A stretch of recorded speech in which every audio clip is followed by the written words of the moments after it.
The other interesting thing about the customer development process ties back into agile engineering and agile development hand in glove. Basically, it's this notion of the minimum viable product.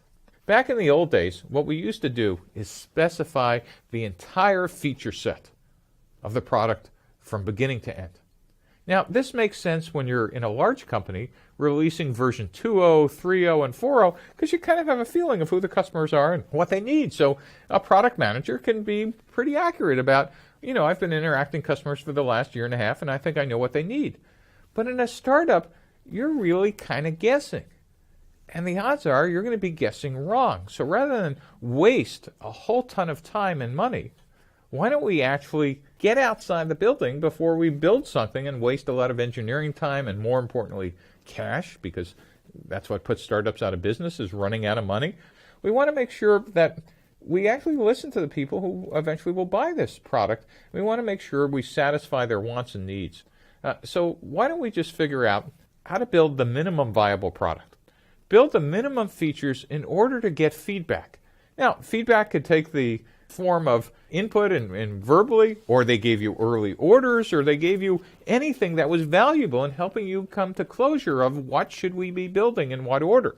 And by the way, an MVP could be something as simple on the web as a wireframe or a PowerPoint slide, or for a physical product, it could be a physical mock-up, or it could be a working part of the system.